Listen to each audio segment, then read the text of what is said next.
Ed, it's an exciting day to be in the Life and Liberty News room. And why is that? Because somebody just said we're nothing like Fox News. Mm-hmm.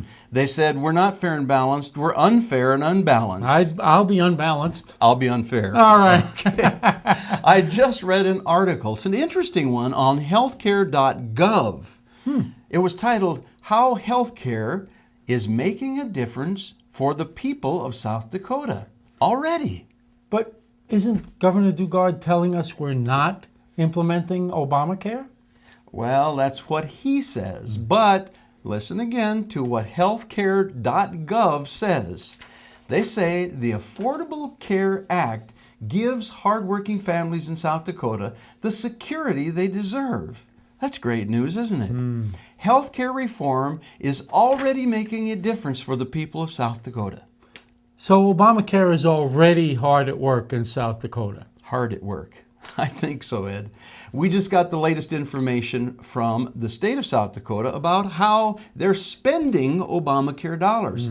Here's some of the information we got, and you'll find it interesting. Key Warren, who used to be the project manager for the healthcare exchange, isn't with the state anymore.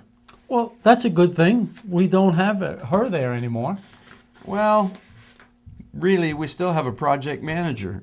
Warren is gone, but our friend Teresa Bray has stepped up and taken that position.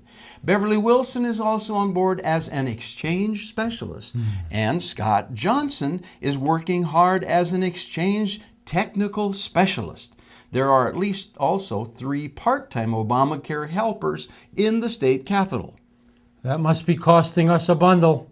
Yes, a bundle for sure. Here's how much of a bundle. The total salary and benefit package for this little crew is $383,000, Ed.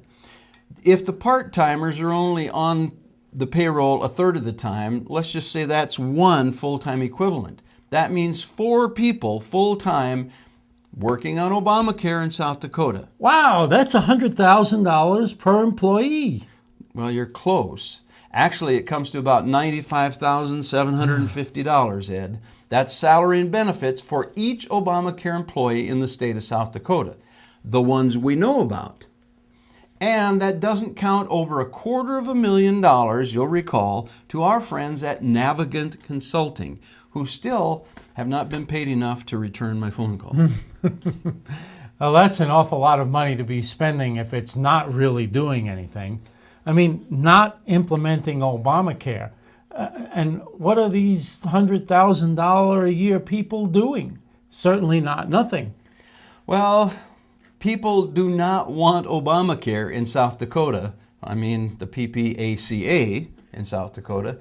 And if our governor and the Republican leaders are not setting up Obamacare, that is the PPACA, then why don't they just send the $7 million back to Obama? Maybe they could take some advice from a former First Lady, Nancy Reagan, when it comes to government health care. I'm not sure what you mean. Just say no.